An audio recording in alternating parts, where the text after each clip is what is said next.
Dieu nous parle. Chaque jour, Charles et Carole vous présentent la leçon de l'école du sabbat.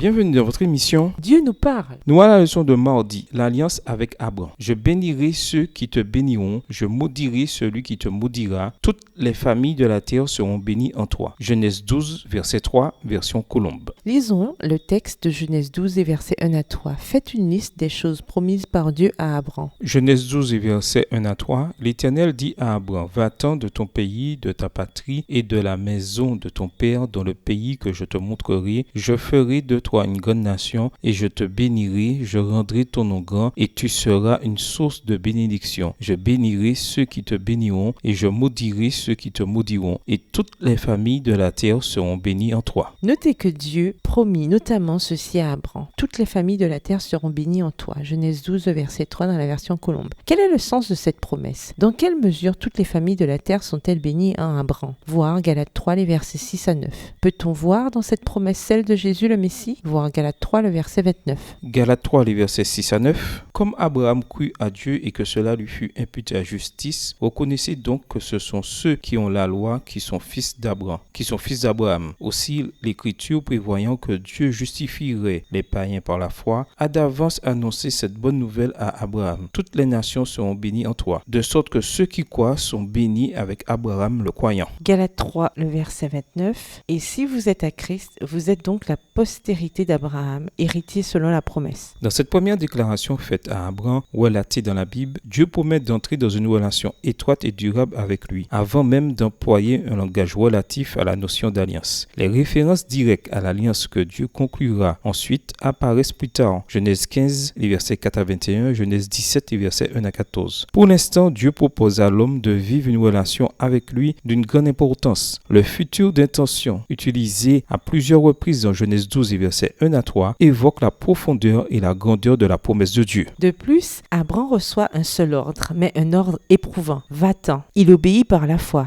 Hébreux 11, le verset 8. Mais pas dans le but d'obtenir les bénédictions promises. Son acte d'obéissance était la réponse de sa foi à cette relation d'amour que Dieu souhaitait établir. En d'autres termes, Abraham croyait déjà en Dieu. Il avait déjà confiance en lui. Il avait déjà foi dans ses promesses. En effet, si ce n'était pas le cas, il n'aurait jamais quitté sa famille et sa terre ancestrale pour se rendre dans un lieu inconnu et y refaire sa vie. Son obéissance a révélé sa foi aux hommes et aux anges. Déjà à cette époque, Abraham nous montrait quel était le lien entre la foi et les œuvres. Nous sommes sauvés par la foi, une foi qui se traduit par des œuvres d'obéissance. La promesse du salut vient d'abord, les œuvres suivent. Bien qu'il ne puisse y avoir d'alliance ni de bénédiction sans obéissance, cette obéissance est la réponse de la foi en ce que Dieu a déjà fait. Cette foi illustre le principe énoncé dans 1 Jean 4, verset 19. Nous l'aimons, Dieu, parce qu'il nous a aimés le premier, version du second. Lisons Genèse 15, verset 6. Comment ce texte montre-t-il à bien des égards quel est le fondement de toutes les promesses de l'Alliance? Pourquoi cette bénédiction est-elle la plus précieuse de toutes? Genèse 15, verset 6. Abraham eut confiance en l'Éternel qui lui imputa à justice. Au revoir. Et à demain si Dieu veut.